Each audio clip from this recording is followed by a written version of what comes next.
Welcome to perfection IAS और perfection IAS के daily newspaper and editorial analysis में आप सभी का फिर से स्वागत है। आज जैसे कि सैटरडे है तो हम लोग जानते हैं कि हम लोग सबसे इंपॉर्टेंट इशू जो था पूरे हफ्ते का, that is the hot issue of the week, उसको डिस्कस करेंगे। तो आपको जैसे मैंने कल बताया था कि इस हफ्ते जो सबसे इंपॉर्टेंट टॉपिक था that was India US 2+2 dialogue meet. तो अभी हाल ही में इंडिया और यूनाइटेड स्टेट्स के बीच में 2+2 डायलॉग हुए हैं, वही सबसे इंपॉर्टेंट इशू पूरे हफ्ते भर का था।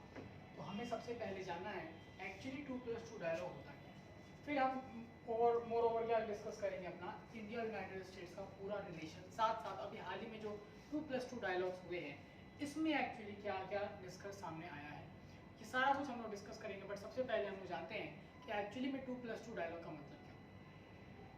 सो 2+2 डायलॉग में जैसा आप देख रहे हैं कि 2+2, सो दैट मीन्स कि दो कंट्रीज के बीच में डायलॉग होता है और दो कंट्रीज के दो मेंबर्स इसमें पार्टिसिपेट करते हैं। और वो दो मेंबर्स कौन कौन से होते हैं?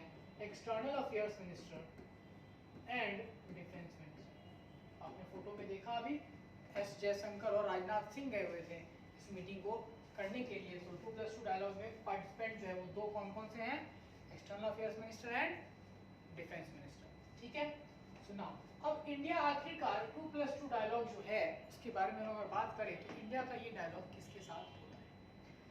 सुनाओ पहले समझिए आखिर ये है क्या। So 2+2 dialogue is a format of meeting of the foreign and defence ministers of India and its allies किन मैटर्स के ऊपर on strategic and security issues majorly. तो जिन कंट्री के साथ इंडिया जो है वो क्या वो स्ट्रेटेजिक डिस्कशंस और सिक्योरिटी का पर्पस जो है उसको जब डिस्कस करने के लिए क्या करती है, डिसाइड करती है कि तो कि उस कंट्री के साथ हमारा रिलेशन जो है वो थोड़ा एलिवेटेड हम करते हैं, उस पर्टिकुलर कंट्री के साथ हम लोग क्या कंडक्ट करते हैं 2+2 डायलॉग। तो ये समझ सकते हैं आप कि बहुत ही एडवांस लेवल ऑफ फ्रेंडशिप जो है किसी कंट्री के साथ, उसके कॉन्टेक्स्ट में ये वर्ड यूज किया जाएगा 2+2 डायलॉग। और आपको बता दें कि अभी हाल के अभी तक इंडिया में जो 2+2 डायलॉग है वो इंडिया लगभग 4 कंट्रीज के साथ कर रही है। तो आप जानते हैं, और वो कंट्रीज के नाम अगर की हम बात करें तो अभी 4 की स्ट्रेटेजिक पार्टनर्स हैं, United states, Australia, Japan and Russia. तो यूएस उसमें एक हिस्सा है, आपको आप जान रहे हैं कि यूएस के साथ अभी हाल ही में 2+2 डायलॉग की गई है। बट इंडिया ऑलरेडी किसके साथ 2+2 टॉक्स करता है? 3 और कंट्रीज कौन कौन सी हैं? ऑस्ट्रेलिया, जापान और रशिया। तो रशिया और यूएस दोनों के साथ हम 2+2 डायलॉग कर रहे हैं। दैट मीन्स कि इंडिया जो है वो कहीं ना कहीं कौन सी पॉलिसी पे ज़्यादा फोकस कर रही है, दैट इज डिहाइफिनेशन पॉलिसी, कि ना ही वो किसी एक पर्टिकुलर कंट्री के कंप्लीट सपोर्ट में रहेगी और दूसरे को कंप्लीटली इग्नोर या ब्लेम करेगी, rather than India will try to balance relationship with most of the countries. तो अब हम बात करें 2+2, जब आप समझ गए तो अब आपको ये जानने की जरूरत है कि एक्चुअली जो 2+2 डायलॉग हमारा इन कंट्रीज के साथ भी है, तो कुछ फैक्ट्स जानना जरूरी है जो हमारे प्रीलिम्स के लिए इंपॉर्टेंट हो सकता है। जैसे कि कब किस कंट्री के साथ 2+2 डायलॉग स्टार्ट हुआ, सबसे पहले किसके साथ हुआ। आइए हम लोग उस चीज को एक्चुअली देखते हैं।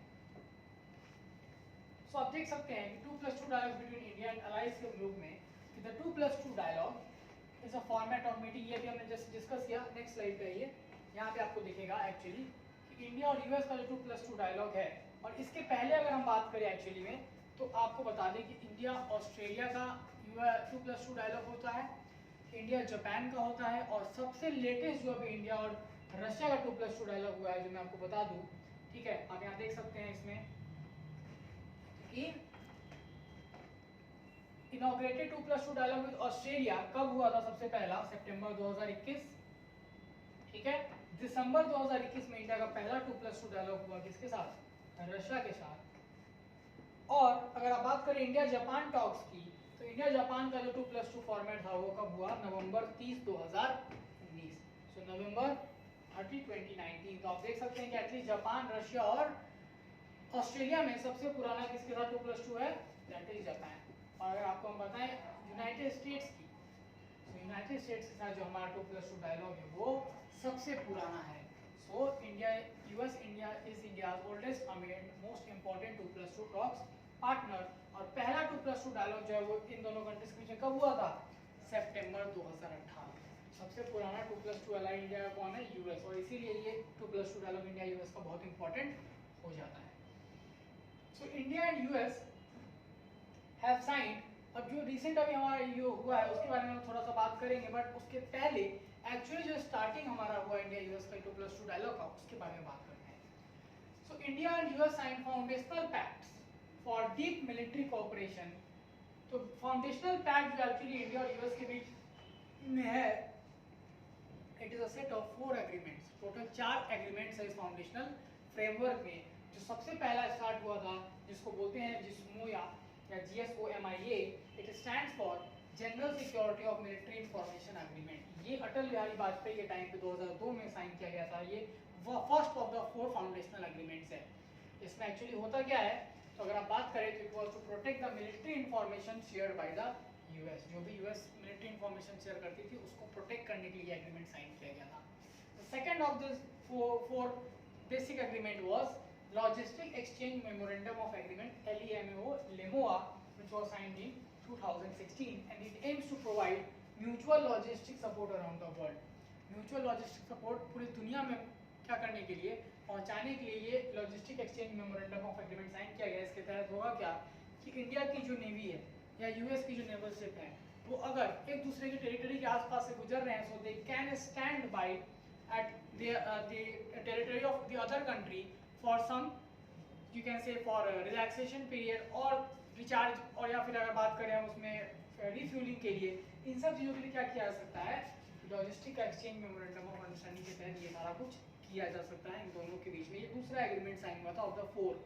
Third was communication compatibility and security agreement known as COMCASA. This was signed just after the first 2+2 dialogue between India and US. तो 2018 में इंडिया यूएस का जो पहला 2+2 डायलॉग हुआ था, उसके बाद साइन किया गया COMCASA and it aims to facilitate communication between the weapons platforms of the two armed and then it aims to facilitate the communication between the weapons platform of the two armed countries. and ये COMCASA के बाद जो सबसे third हमारा जो sign हुआ था, fourth, that is basic exchange and cooperation agreement BECA. ये साइन किया गया 2020 में. This was the last of the 4 foundational agreements. और बेका का काम क्या है, it will provide Indian military services with a high quality GPS to navigate and missiles with real time intelligence. तो बेटर GPS जो है मैप प्रोवाइड करेगी इस पर्टिकुलर BECA बेका के अंदर. तो ये 4 फाउंडेशनल एग्रीमेंट जो है इंडिया यूएस का ऑलरेडी है, जिसमें जो दूसरा तीसरा चौथा है, it has been as the result of 2+2 dialogue between India and US. ठीक है. अब बात करें अगर कि जो रिसेंट अभी हुआ है 2+2 डायलॉग, उसमें क्या क्या आउटकम्स आए हैं. हम बात करें तो सबसे पहले dialogue for the signing of MOU on space situational awareness. तो इंडिया और यूएस स्पेस के एरिया में बहुत ज़्यादा काम करती है, बिकॉज दे नो कि चाइना का जो इंक्रीजिंग इन्फ्लुएंस है with respect to space technology, उसको टैकल करने के लिए हमें ज़रूरी क्या है कि हम भी बहुत हद तक अपना स्पेस टेक्नोलॉजी डेवलप करें. और अगर दो इतनी बड़ी कंट्रीज एक साथ होती हैं इस चीज़ के लिए, तो it will always give a very good result. Then उसके बाद अगर हम बात करें तो डिफेंस आर्टिफिशियल इंटेलिजेंस का डायलॉग भी स्टार्ट करने की बात इन्होंने की है. It will start very soon. The defense partnership between India and US continues to grow rapidly, with the US Secretary of Defense underlining that the two nations have identified new opportunities to extend the operational reach of our militaries and to coordinate more closely together across the expanse of the Indo-Pacific. तो India और US का जो security pact type का आप समझ लीजिए या cooperation समझिए, इसमें जो सेंटर स्टेज पे रहता है वो क्या रहता है, इंडो पैसिफिक रीजन. तो उसके पॉइंट ऑफ व्यू से भी ऐसा पॉइंट किया जा रहा है कि इंडिया यूएस का जो हमारा सिक्योरिटिकल एस्पेक्ट है या सिक्योरिटी रीजन जो है, हमारे जो बॉन्डिंग है वो बहुत ही इंपॉर्टेंट हो जाती है. और ये सारा कुछ कहाँ निकल कर सामने आया, द रिसेंट कंक्लूडेड 2+2 डायलॉग. दो रशिया यूक्रेन का मामला भी बहुत ज़्यादा डिबेट में था जब 2+2 डायलॉग हो रहे थे, but India stood firm on its stand that it is not going to take any side. ठीक है. It is only promoting, it is only wanting that peace हो जाए, शांति हो जाए, but it is not going to outrightly take one side. Then recent development in India US relation. तो हम लोग जब 2+2 डायलॉग की बात कर रहे हैं तो अपना डिस्कशन तब तक इनकम्प्लीट होगा जब तक हम इंडिया यूएस का एक होलिस्टिक डिस्कशन ना कर ले. तो हम लोग थोड़ा रिसेंट डेवलपमेंट देखते हैं. इंडिया यूएस रिलेशन में क्या क्या हुआ. देखो बहुत सारे इशूज हैं इंडिया यूएस के रिलेशन में. अगर हम आइडेंटिफाई करें तो कोविड-19 का response, economic recovery post pandemic, उसमें भी इशूज हैं. क्लाइमेट चेंज को लेकर इंडिया यूएस सेम लेवल पे नहीं रहते हैं generally. Sustainable development, critical and emerging technology, इसको भी लेकर इशू है. IPR का इशू है इंडिया यूएस के बीच में. WTO के अंदर डिस्प्यूट्स हैं. सप्लाई चेन रेजिलियंस है. डिफेंस और सिक्योरिटी का भी कुछ इशू हम लोग का है. तो इन सारे पॉइंट ऑफ व्यू में हमारा इशू जो है वो दिखता है कि इंडिया यूएस में कहीं ना कहीं प्रॉब्लम है, बट जो ब्रेथ एंड डेप्थ है इंडिया यूएस टाइज का, it has always remained unmatched, and that drivers of this partnership have been growing at an unprecedented rate. बहुत ही ज़्यादा अच्छे तरीके से इतने प्रॉब्लम्स के बावजूद इंडिया यूएस का रिलेशन है जो हमेशा क्या कर रहा है, ग्रो ही कर रहा है, ठीक है। Although India and the US have quite contradictory response toward the Russian-Ukraine crisis in the recent meeting, the PM of India and US President expects that the world's two major democracies are willing to work around their divergence to arrive at mutually acceptable outcomes. तो भले ही Russia Ukraine पे दोनों का मन same ना हो, लेकिन जो दोनों दुनिया की सबसे बड़ी डेमोक्रेसीज है वो एक साथ आकर अपने डाइवर्जेंस को सॉर्ट आउट करके वो क्या कर सकती है, फ्यूचर फ्रेमवर्क के ऊपर काम कर सकती है। अब अगर बात करें हम तो what could be the issue, और क्या इशू हो सकते हैं जनरली इंडिया यूएस रिलेशन में, जितना हमने इशू देखा उनसे बड़े दो और इश्यूज हैं। पहला, इंडिया रशिया का बहुत स्ट्रॉन्ग रिलेशन है। सो इंडिया रशिया का रिलेशन कहीं ना कहीं यूएस के साथ थोड़ा सा खटकेगा यूएस को, बिकॉज, और इसका एक एग्जांपल आप जानते हैं CAATSA, countering America's adversary through sanctions act, जिसके तहत इंडिया बहुत सारी चीजें नहीं कर पाता है क्योंकि रशिया के ऊपर, ईरान के ऊपर सैंक्शंस लगाता है यूएस।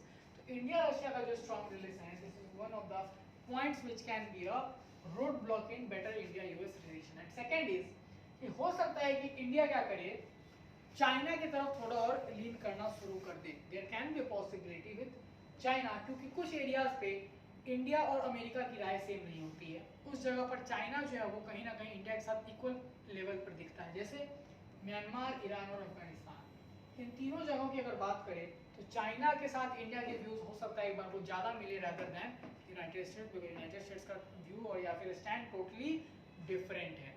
तो एक टाइम आ सकता है कि इंडिया कभी चाइना की तरफ भी टिल्ट करे तो वो भी यूएस के लिए एक प्रॉब्लम हो सकता है। But what could be the way forward, आगे का रास्ता क्या हो सकता है इंडिया और यूएस के लिए? तो सबसे ज़्यादा तो मिलिट्री कोऑपरेशन बढ़ाइए, बिकॉज अगर हम बात करें तो इंडिया और रशिया जो है इंडिया का लार्जेस्ट पार्टनर है डिफेंस के मामले में।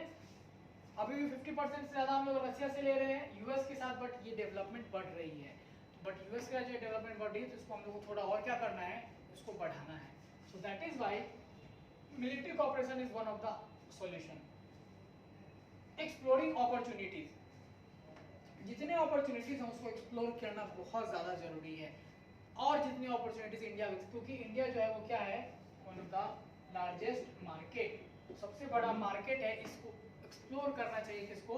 यूनाइटेड स्टेट्स को इसको जल्द से जल्द एक्सप्लोर करना चाहिए। सिक्योरिटी में कोऑपरेशन, जैसा कि हमने बात किया, मिलिट्री और सिक्योरिटी में कोऑपरेशन, और स्पेस गवर्नेंस। तो rising Chinese influence in the space arena वो एक खतरा है इंडिया और यूएस दोनों के लिए। तो स्पेस गवर्नेंस के ऊपर भी काम करना बहुत जरूरी है। Now what could be the expected mains question from this discussion? क्या हो सकता है हमारा expected mains question? So our expected main question is, despite the Indo-US differences with respect to Russia-Ukraine war, India and United States should focus on a bigger picture, that is Indian Ocean region and Chinese influence. भले ही इन दोनों के बीच में क्या है, मतभेद है या मनभेद है किस चीज को लेकर, रशिया यूक्रेन क्राइसिस को लेकर, लेकिन फिर भी इन दोनों को इसको छोड़कर एक लार्जर पिक्चर पर ध्यान देना चाहिए, which is Indo Pacific region and Chinese influence. तो अब जाकर इंडिया यूएस दोनों का इंटरेस्ट जो है वो सर्व बेटर हो पाएगा। So I hope 2+2 dialogue discussion is over from my side, और आपको ये समझ में बहुत अच्छे से आया होगा।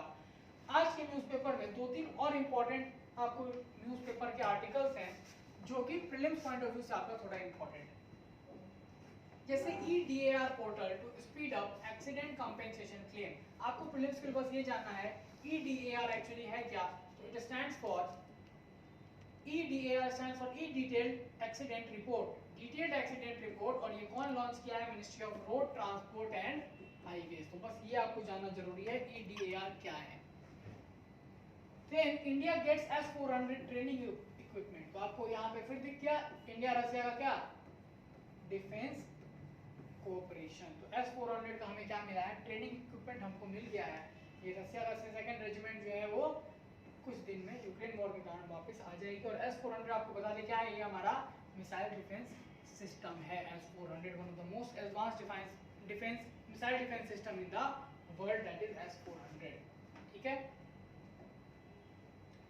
और work in progress, India made warm vaccine to fight COVID. India में बना हुआ एक नया वैक्सीन आया है, इसलिए न्यूज में और इसलिए यूनिक है क्योंकि इसको स्टोर करने के लिए किसी स्पेशल रेफ्रिजरेशन की जरूरत नहीं है। It can be stored at room temperature for 4 weeks, 4 हफ्तों के लिए इसको आप रूम टेम्परेचर पे भी स्टोर कर सकते हैं।